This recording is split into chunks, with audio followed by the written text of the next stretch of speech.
Okay, I show 1 o'clock Pacific, 4 o'clock Eastern, so we are going to go ahead and get started. First, I'd like to welcome everyone to our study skills session this afternoon. My name is Meg Sauve. I'm a client services manager here at Tutor.com, a service of the Princeton Review. I'm going to be moderating the session today and helping our presenter with some questions at the end. We're really excited to present this special session, kind of an encore topic. We've done a few of these student success webinars in the fall and the spring, but we are back due to popular demand. We want to help students get ready for the new academic year and feel prepared for what's ahead and confident in their ability to handle these new classes coming up. We do record all of these webinars, so you will have access to the session later this week, and we will also post it on our YouTube channel. So without further ado, it's my pleasure to introduce our presenter today, Dr. Amy Dietzman, who is our Learning Services Team Learning and Design Manager. Dr. Dietzman is an expert in student success and helped create some of our student success tutoring subjects that are available through the Tutor.com service for schools, public libraries, our military folks, higher education institutions, and more. We work with a lot of partners, so I'm assuming most of you may have heard about this webinar through one of those institutions where you access Tutor.com. I'm going to go ahead and let Amy take over here. If you have any questions along the way, please feel free to put those in the question chat box in GoToWebinar, and we'll do our best to address those before the session is over. Amy, take it away. Great, thank you. So before I get started, I just want to tell you a little bit about me. I'm Amy Dietzman, and I'll be leading the session today.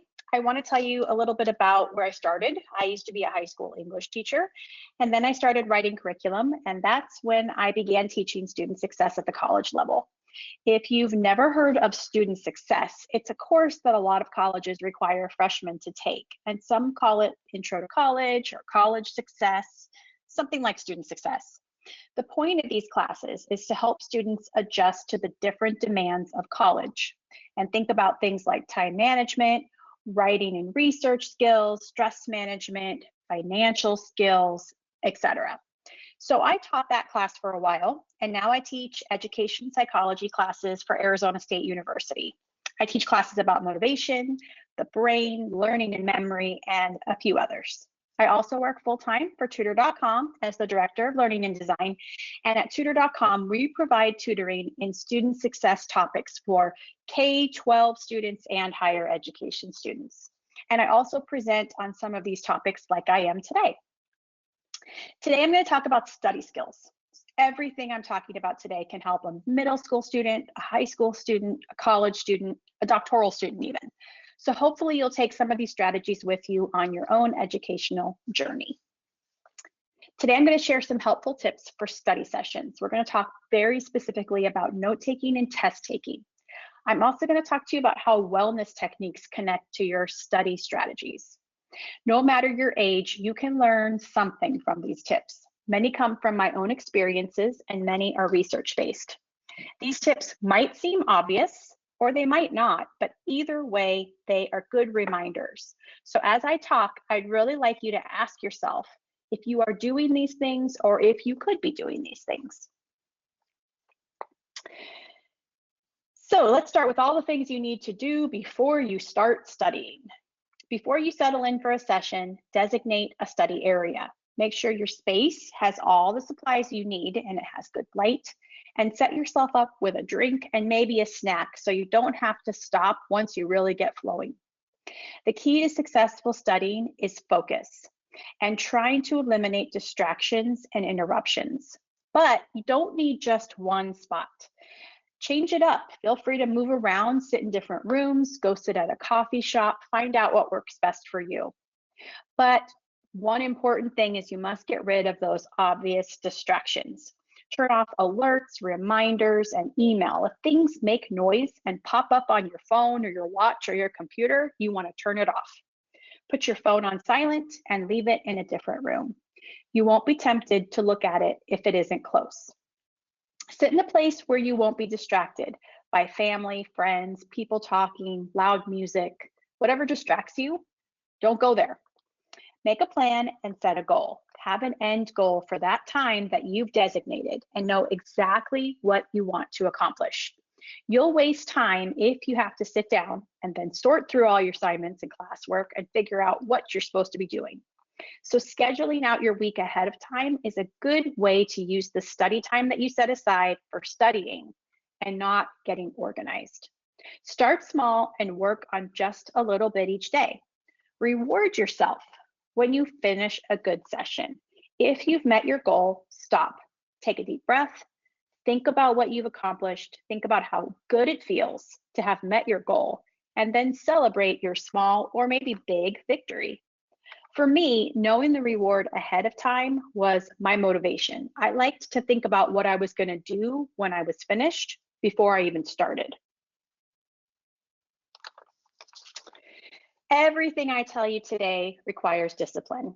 Learning remotely, like a lot of us have done over the past year or so, finishing up an AP class, just going to school sometimes, studying for the SAT, it all takes discipline and commitment. You have to commit to yourself that you're going to do it and you're going to be a success. My college students always have good intentions. At the beginning of every class I teach, I ask them to answer this question. What is your strategy for completing your work on time in this class? And I hear this every time. They're notorious for saying, I'm really going to try to study Monday through Friday and not procrastinate. But I'm working part-time right now and I'm on the tennis team and I have an internship and I know I'm going to struggle with this. And so when I read that, I already think to myself, you didn't even start and you already gave yourself an excuse. You already said, I'm not going to be successful. So you want to make your intentions real habits. It takes 66 days on average to form a new habit. So give yourself time to form the good study habits because the bad study habits, they're already there. You've established them. They are easier at first, but I promise you that new and better habits will be easier on you in the long run. If you're like me, you might love school supplies, but school supplies don't make a person organized. Get a system that works for you. For me, a binder with dividers never worked. I hated pulling out a big binder from my backpack, and so I would just shove stuff in there. And I learned as I got a little older that pocket folders, one for each subject, were much better for me. I also learned that a folder for each subject on my computer was the best way to keep all my digital files organized. Find out what works for you and stick to it so you're not wasting time looking for things. And be honest with yourself. If you curl up in that chair, are you likely to fall asleep? What time of day is best for your brain? Do you really perform best when you're under pressure? Can you spend an entire day studying? How long does it really take you to write a paper? These are questions based on things I have heard from my own kids. I have a son in high school and a son in college, and things I have heard from my own students. Know how your brain works and know how you learn best. If you're not sure, try different strategies and then figure it out. For example, I know that I don't study well at night. I know that I don't study well when I'm hungry. I know that I don't study well for more than 3 hours at a time. I think best when I'm organized. I'm honest with myself. I'm not going to waste time trying to study right before dinner or late at night.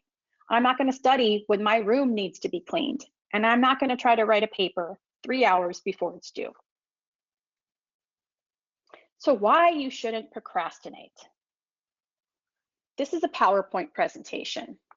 So I hope you all know what's wrong with this when you look at it. I get these kinds of submissions every term, and it's always the student who turns in their assignment at 11:59 p.m. on the day it's due. So what's wrong with it? Well, I can tell immediately that this student didn't give himself time to actually put together a visually appealing PowerPoint presentation. He threw his thoughts down on a blank PowerPoint and he turned it in. These are often the submissions that are riddled with spelling and grammar errors as well. So here's the thing. Procrastinators get lower grades. It's a proven fact. Those who work ahead will take the time to put together something better than a white presentation with black words, and they will probably remember to run a spell check. And in case you wonder what is wrong with this presentation, just a little bit of advice: a PowerPoint presentation should always have images and colors. So many researchers, teachers, and professors will tell you that cramming is bad. But planned cramming is different. I found times when cramming was just what I needed when I was a student. So I'm going to tell you the truth. Cramming only works for short-term memory. It works really well for vocabulary tests and what I call one and dones. If you're taking a test and you know for a fact that you'll never need to know that information for another class or the next test, then it's okay to cram and forget. I call that a one and done. Get it done. An example for that is this. When I was in history class I took in college, I was not a history major, and I was taking other much more important and difficult classes at that time. This class I took was at 7:30 a.m. And on test days, I used to get up super early and cram my notes. And I performed really well in that class. But when it was over, it was over. I didn't remember anything. I can tell you that for sure. So when you shouldn't cram, though, is when you have another test coming up and it builds on the knowledge from this test. See, you're not doing yourself any favors if you cram before every test and you still have a final exam coming up that's cumulative. Or if you need to understand a concept because you're going to have to learn something more that builds on it, then cramming isn't helpful. Cramming is also bad news for essay questions because cramming is only good for a shallow understanding of information, and essay questions always require a deeper understanding. If you haven't studied thoroughly and deeply, you will bomb your essay questions. And if you only cram, you're selling your brain short because our brains need time to process. You can't give your brain time to process new information if you try to cram it all in at the last minute. So how do you study the right way when you actually need to learn and not just memorize something? First of all, don't multitask. Using your phone, texting, checking social media, replying to emails, or even trying to study maybe while you're at work is probably not effective. There is so much research out there to prove that those who multitask don't give anything their full attention, and therefore each task just a percentage of what they could give it if they just focused. Multitasking causes trouble organizing your thoughts, and that would be okay if you were working on something that you knew backwards and forwards. But when it comes to learning, this doesn't work. It diminishes your ability to filter irrelevant information. If you're like me, you want to quickly identify what's irrelevant, what's not important, because it cuts down on the time that you're going to spend studying. Multitasking also steals your refocusing time. What do I mean by refocusing time? Well, it takes an average of 14 minutes to refocus completely on a task after you've answered an email or responded to a text. All of this leads to this thought: multitasking is inefficient and it takes longer. Do it right the first time. Lots of students fall into the trap of believing that they should just reread a chapter or rewatch a lecture, and that'll help them remember that information or learn it better. It doesn't really work that way. It's better to take the information in and commit it to your mind and your understanding by processing it and reflecting on it. And then when you're going to review it in a new way. For example, if you watch a lecture or a video, have your notes ready, watch a section, then stop it and jot down what you just got from it. If something is confusing, Google it quickly. See if you can find it in a way that makes more sense. Then go back to your lecture and watch it again for a few minutes. Then repeat that same process. The same goes if you're reading like an article. Read it once and stop throughout to talk yourself through what you're reading. Take notes as you go. In addition, don't waste time reviewing what you already know. If you make flashcards and you go through them and you know them all, then don't do it again. Just stop. Take that time now to review the stuff that you don't know. See, our tendency is to review easy stuff because it gives us confidence. But that confidence is going to do nothing to help you on a hard test when you realize that you were studying the wrong stuff. Similar to what I just explained about doing it right the first time, if you attend the class in person, never just sit there and listen. Very few of us are auditory learners, especially if it's a dry or complicated topic. Passive learning is when you just let something happen. You let it come to you. You just sit there and listen, and if you catch something, you catch it. Being an active learner means that you're taking the information in, you're processing it, you're putting it into your own words, maybe you're drawing a picture, you're making meaning of it. That's active learning, and that's what works. So I get that you might have had to read a really boring textbook before, but there is a way to do it. If you're assigned a chapter to read, or maybe you've been given 2 or 3 chapters to read, don't just open your book and start reading front to back. Preview your chapter first. Flip through it. How long is it? Set your mind to what you're going to accomplish. Look at the headings, sections, pictures, tables, and graphs. Help your brain go, oh, okay, this is what's coming. Then read the introduction to the chapter. We often skip this part, but it helps us to put context to what's coming. Then flip to the end of the chapter and read the summary. It might not all make sense yet because you haven't even read the chapter, but it will help you to make connections when you do read the chapter. Then go back to the beginning of the first section and begin reading. Read in chunks. Read a section, then go to your notes and summarize in your own words what you've learned.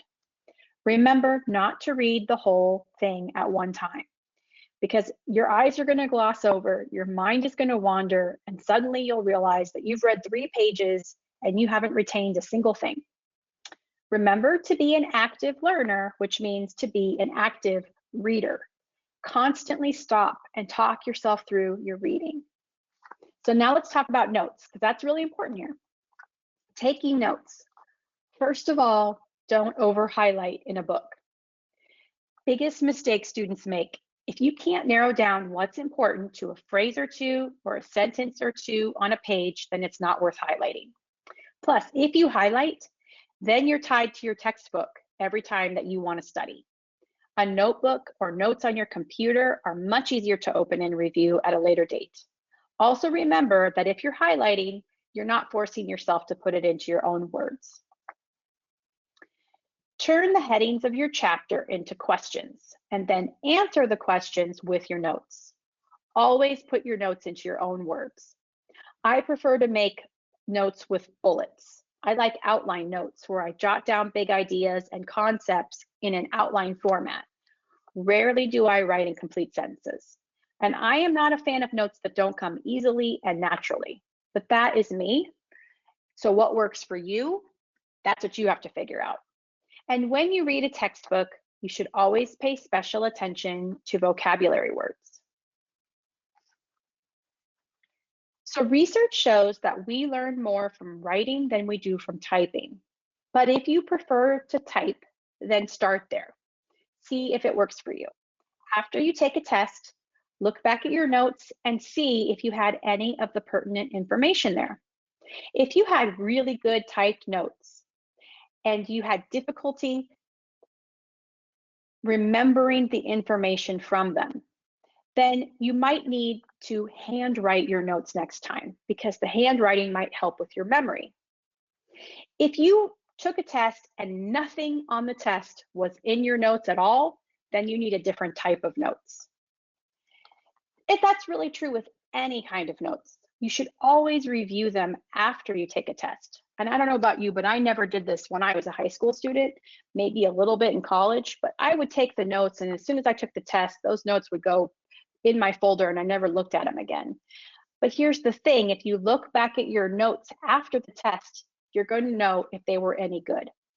If the test was on totally different information, you need to try a new strategy. If your notes were good, but you didn't remember anything, then you need to try a different way of organizing your notes.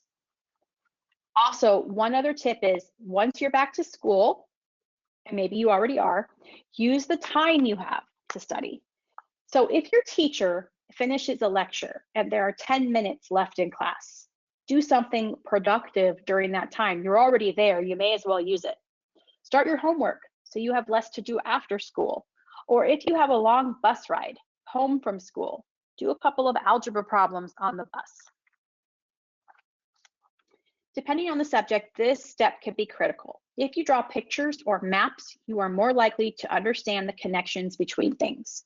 Plus, if you're a visual learner like I am, you'll be more likely to remember that picture when you go to take the test.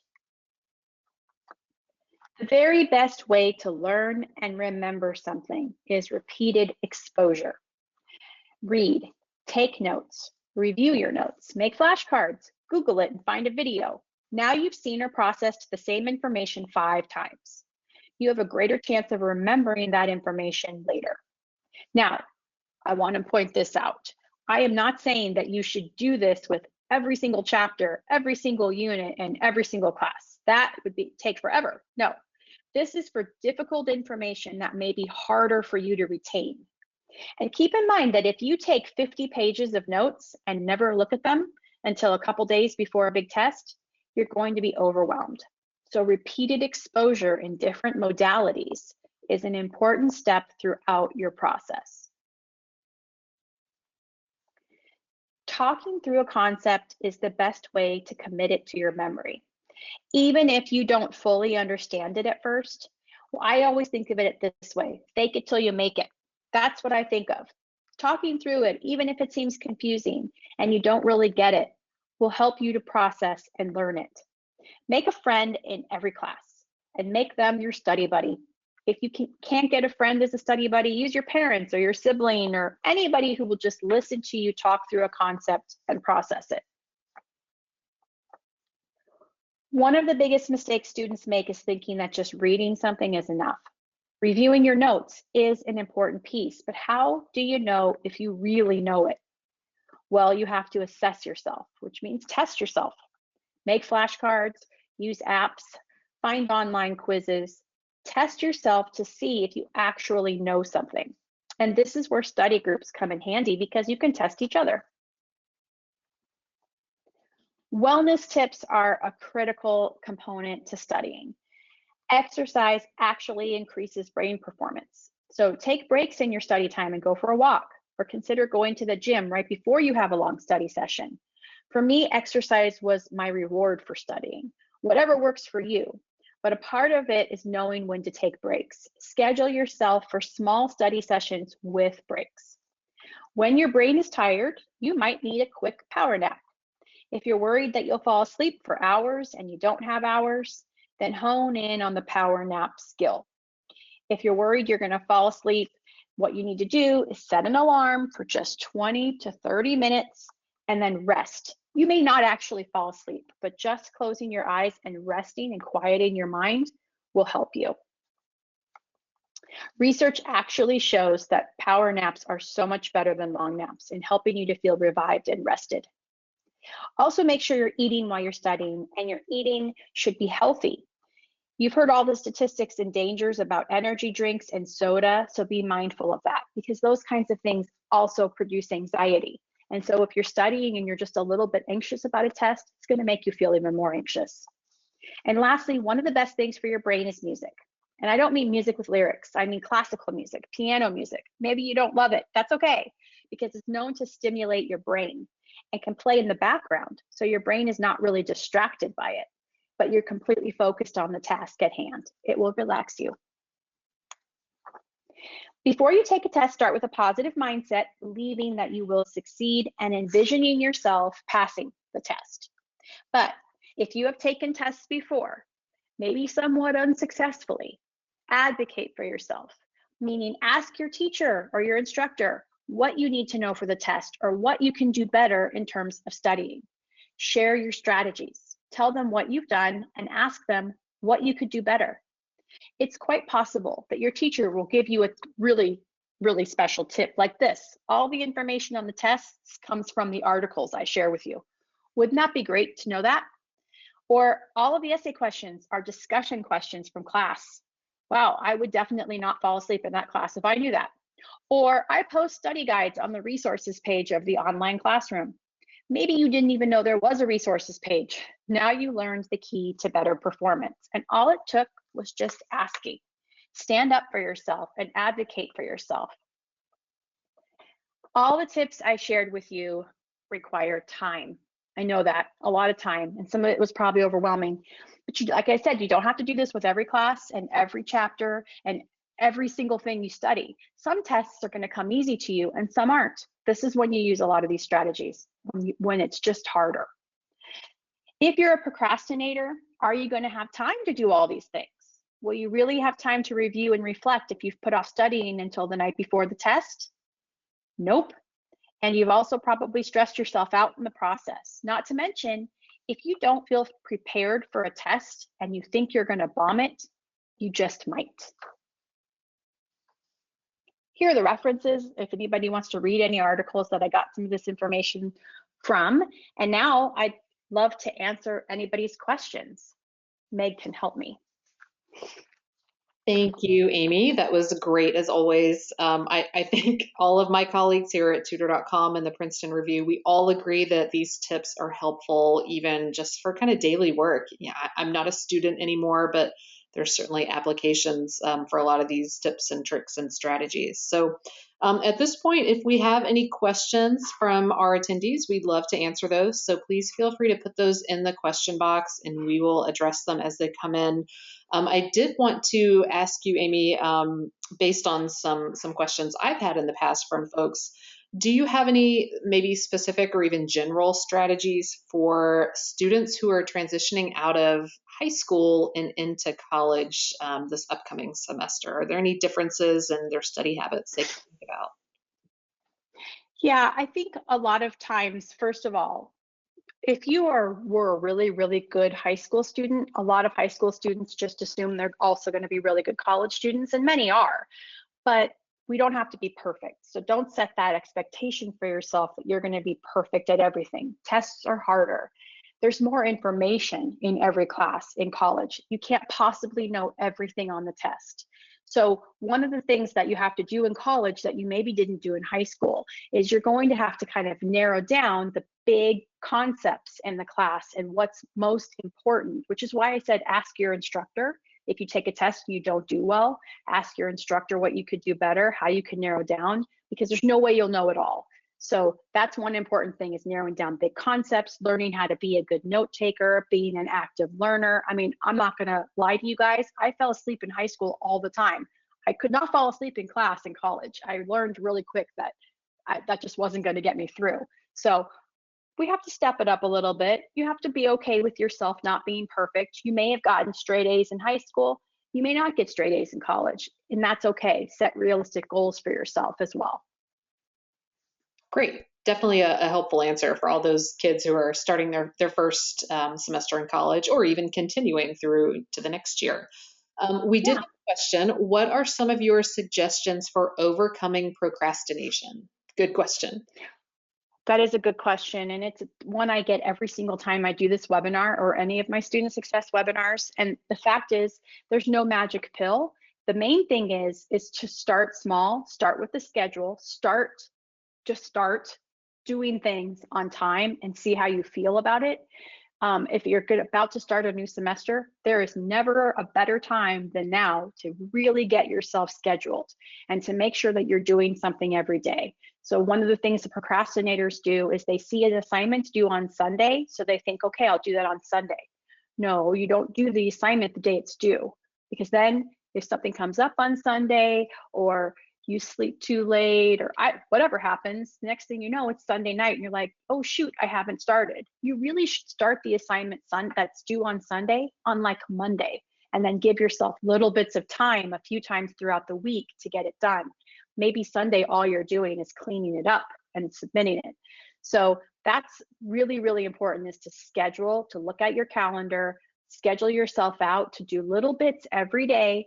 Maybe you only give yourself Saturday off. The rest of the week, you're always doing something little. And then stop and reflect after you've done something, you've had a good week.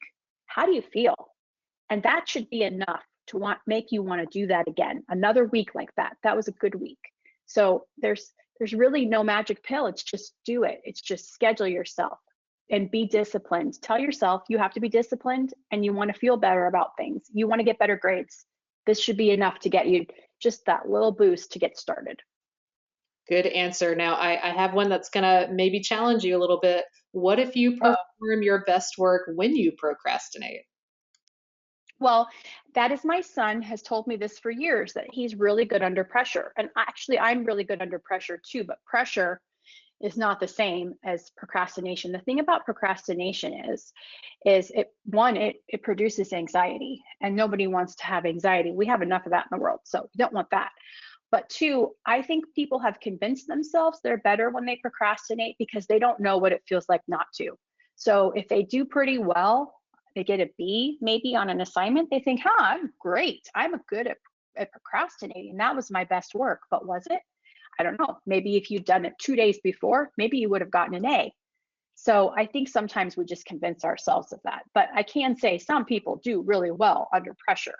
It's just that you can't really give yourself time to think about it. What's really good when, like, for example, if you're writing an essay, one of the best things you can do is write and then walk away from it and come back later and read it again. That's when you'll find mistakes or why did I say that like that? Or I should add something here. Procrastinators don't have that luxury because they're writing and then they're submitting. They don't have time to walk away and come and look at it again later. So honestly, I would challenge you to find someone who's really, really best when they procrastinate. Good answer. I wonder, Amy, while we wait for a few more questions to come in, if you could speak for just a moment about our study skills and student success tutors available for most folks through their Tutor.com accounts. Yeah, sure. So we have student success tutors. Like I said at the beginning, they do K-12 and higher education. So you could be any age and log in for help. And they help you with all kinds of things that are kind of non-academic is what we call it basically. So if you need help studying for a test and you don't really need help with the content of the test, but you need help figuring out a strategy or a better way to take notes, or you need help getting organized or getting yourself scheduled for the week for studying, they can help you with that. Then there's also time management tips that they can help you with. They can help you with stress management. If you're just really, really stressed out about something, one of the great things about our tutors is they're very patient and kind and empathetic. And so sometimes they just listen and let you vent for a little bit and tell them that you're stressed out about something, and then that helps a lot, just helps you work through it, and then they'll help you kind of develop a plan to get through the next week or the next day or whatever it is. Meg, I'm trying to think of what other things we offer in our student success tutoring. I think research was another area that might be of interest. Thank you. Yes, thank you. We also do research skills. So if you're researching a paper, and again, you don't necessarily need help with the content, like you don't need someone to help you find information about World War II specifically, you just need help finding stuff. They're really good at helping you narrow down your search terms, figuring out where to look, helping you, navigate maybe an online library, helping you with that kind of thing as well. So lots of things like that. Just anything related to, I want to be a better student and I'm struggling in an area and I just want someone to help me with like a broad topic related to being a student. They can probably help you. I think it's really invaluable if we all can just think back to when we were in middle school or high school or even in college. Like, how nice would it have been to have someone to ask you for some of these, or you could ask for help on some of these topics and areas where you don't want to ask your parents, you don't want to ask your teacher. It's kind of Yep. a nice objective third party who can give you some tips and strategies. Yep, that's right. Let's see. I don't know if we have any other questions. Oh, okay, here we are. When taking notes, this individual says, I tend to think everything is important. So I write pieces of information that I have to search through later to find important information that is on a test or something I want to add to a paper. Definitely a common problem. And I think you did touch on this a little. Can you elaborate a little bit more on some strategies there, Amy? Sure. So if, I guess it depends on what subject it is, but you want to look for, like, that's why when you're reading a textbook, for example, you're looking for big headings. You're reading the summary and the conclusion. And if this particular big thing is in both of those places, and there's a big heading in the textbook, probably a good sign. That's a big concept. So you want to focus on that. You always want to focus on the vocabulary words, because the vocabulary words generally are going to lead you to those big concepts. So you want to look at that. You want to pay attention to what your instructor talks about, your teacher talks about in class. If they really talk about a certain thing for like a couple of days, that's probably a good sign that it's a big one. And then ask them too, if you find that still you're always writing down everything. And I remember that when I was teaching, like I would have students who would literally write down everything I had on my PowerPoint word for word. And I go, no, wait a second. You don't have to copy this down. Just listen and then put it into your own words. What are you hearing me say? And then put it into your own words. Because if you're hurrying and trying to write down every word on my PowerPoint, you're not learning anything. You're not listening to me. You're focused on the words, right? So you might want to ask your teacher too for some strategies, like, how do I know what's really important? Your teacher's probably going to give you some really good tips. So those are my best. Every class is different. They might have study guides that kind of lead you in the right direction. They might have different assignments that lead you in the right direction. They may give you articles about certain topics, and a lot of times students don't really read those, but a lot of times that's like, alert, I'm giving you an article because this is a really big, important thing. So those are the kind of things you have to look for, but definitely ask questions. I think your teacher will help you narrow down. Okay, we actually have a few more here. So Let's go. All right. What is a good way to replace bad habits with good ones? Okay, so you want to start with a trigger. So let's just say that at the end of every day, perhaps maybe you finish dinner and you're used to, that's when you want to go play video games. Maybe you watch TV, and that's your best chance to use your time better, right? That should be a more wise use of your time. That's when you could be studying or something like that. So you want to find a trigger. So maybe you finish dinner and I don't know how old you are, but you help your parents clean up the kitchen, right? And you put everything in the dishwasher, and your trigger is you close the dishwasher, boom, done. That's a trigger. Now I'm going to go and do something that's a better habit. So you want to have that one thing that makes you say, okay, shift. I'm going to go do something good. You close the dishwasher, you walk to your room, you turn on your lamp, you sit down at your desk, you open your laptop, and now you're going to spend 1 hour studying. Maybe it's just 1 hour. Don't go too crazy trying to make something so big change that it feels overwhelming and you can't do it. You don't want to take yourself out of being able to play video games or being able to watch TV at night. If those things are really important to you and you enjoy them, you still need them. So just try a small thing, 1 hour of studying, 1 hour of doing homework, whatever that might be. And then you do it again the next night. You close the dishwasher, you walk into your room, you turn on the lamp, you sit down, you open your laptop, and you just keep doing that day after day, 66 times before it actually becomes a new habit. And now you're not just going straight to your room to play video games. So that's really the best way to replace a good one with a bad one. No, a bad one with a good one. Reverse. Here is another good question related, trying to tackle different readings. So when you have multiple readings, a mix of long chapters and short articles, do you recommend starting with the large reading or the short articles first? Ooh, that's a very good question. I think it kind of depends on what your psychology is. I would start with the short first, to get a little confidence in what I'm doing and kind of get on a roll. But then there's other people who may say, no, it better start with the long one first, get that one out of the way so that then the rest is easy. So I would try it both ways, honestly, and see how you feel. But for me, I think especially if I'm struggling to get motivated to do something, I would try to do what's easy or maybe seems easier first and then get on a roll and then start to get my confidence and my motivation. And yeah, I'm doing this, I can keep going, and then move on to the next thing.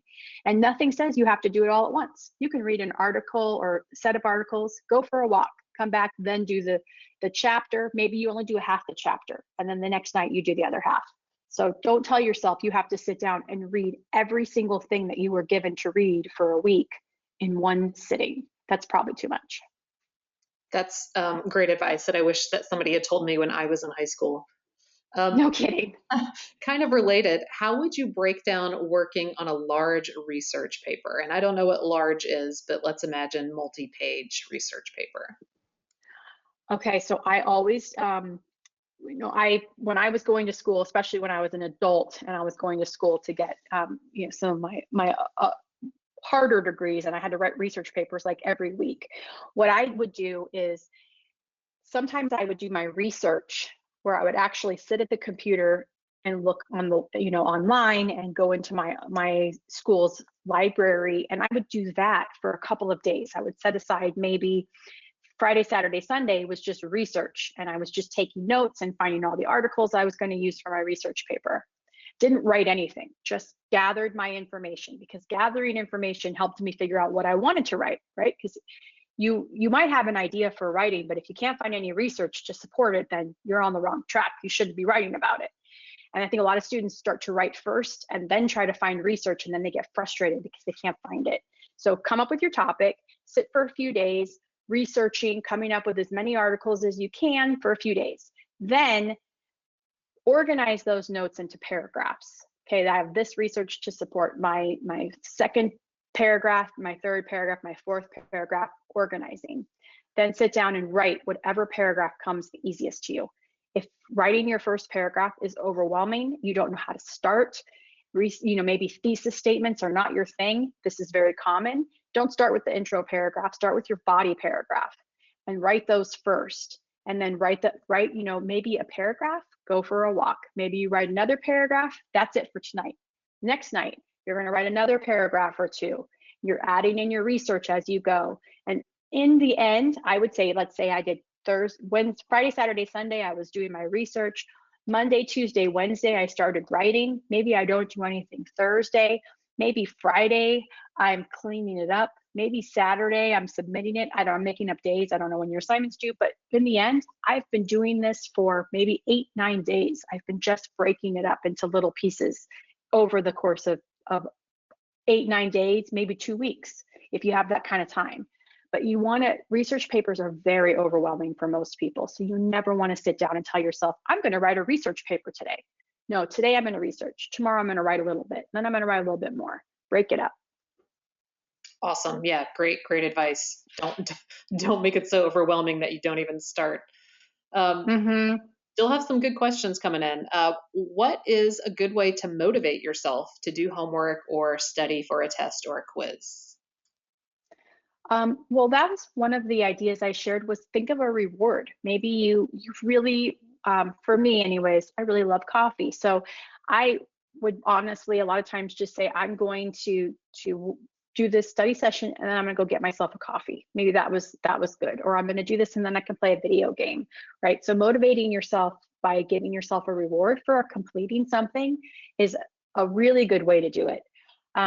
And also, you can also make it fun. Like if you have friends that you enjoy studying with and they're good students too, and you guys are a good influence on each other, let me preface it with that, then maybe a study session with friends will help you get motivated, because now you're going to get to be with your friends and it's fun, but you're also being productive. So think of ways maybe that are a little bit more fun at first if you're struggling with motivation, and it'll come as you start to see yourself being successful. If you start to see yourself doing well in a class, you're getting good grades, your teacher's giving you a lot of positive reinforcement, then maybe the next time you study, maybe you feel good about it just because you want to do well. Maybe you don't need to have your study friends there every single time, but it's a good place to start. Okay, great. Got a few more here. I know we are getting kind of close to the end, but we have time for a few more questions. If you're busy with work at home and you hardly have time to study, what do you do? So definitely a time management situation. Time management. So you're one of those people that may need to have very little bits of time broken up that you can do things. Maybe you aren't ever going to have 3 hours to sit and work on a paper or study, right? You're one of those people that's probably never going to find a 3 hour block of time, but you may be able to find 30 minutes in the morning, or 20 minutes at lunch.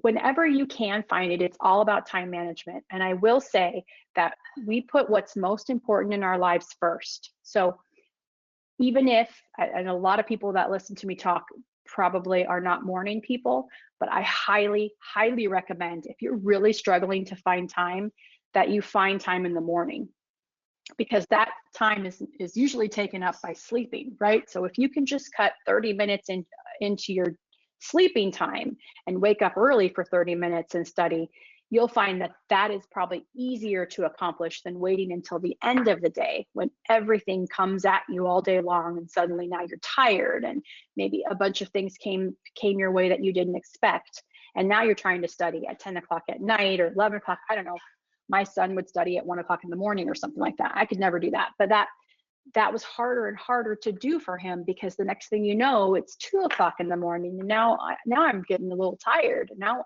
I'm supposed to study at 2:30 in the morning. I'm tired now, I can't do it. So if you start in the morning, you might find that's your best space of time that you can set aside. But don't be afraid to just do a little bit at a time. Don't expect yourself to be able to study for hours. Just give yourself blocks and be okay with that. I think this next question is somewhat related as well to everything else. It goes hand in hand with time management and not procrastinating. But it's specifically the best way to deal with school when you're stressed out and overwhelmed. Well, the first thing you have to do is give yourself a break. Everybody gets stressed. You don't have to be perfect. Some of your classes are easier than others, so you need to give yourself all of that, right? And then focus on one thing at a time, breaking it down one thing at a time. So you may have, I know that the time when probably most students are the most stressed is the week of finals, right? You have final exams, and a lot of times that's when teachers assign big papers and all that too, right? So you're hit with so much at one time, but it's one thing at a time. I can't study for 5 tests at once. I can only study for 1 test, so I'm going to do 1. So it's a matter of looking at your day, your week, scheduling yourself, writing down, on Monday I'm going to study for English, on Tuesday I'm going to study for math, on Wednesday I'm going to write a little bit of my social studies paper, and it's just breaking it up. When you see it on a calendar and you've actually allotted all the time that you have for each thing, it will take some of the stress away from you. It's just like how we make checklists and we like to check things off. Feels good to check it off. It's sort of that same mentality. It's just seeing it in one place and saying, I will get there. I will get all of these things done slowly but surely. I'm going to get it all done because I have it scheduled, and I'm going to follow my schedule. And then just one step at a time, one thing at a time. Okay, I think this is our last question, Amy, and it kind of relates back to a slide that you did show previously, but it says, I'm more of a writing person and love to take notes on paper. Any advice on how to keep this organized? And I think you did have an image or a type of note-taking strategy that you can touch on again. Yeah, I prefer that too sometimes, especially if I'm like listening to someone talk. I much prefer to write rather than type, and that's fine. I just prefer to I just outline. That's all I do is outline. It feels comfortable to me. I don't know what works for you. Some teachers like Cornell notes. I always found that I had to work too hard to make that work. If your teacher tells you you have to do it, you have to do it. But for me, that never came naturally. I just did it when I was told I had to. Otherwise, I just find, that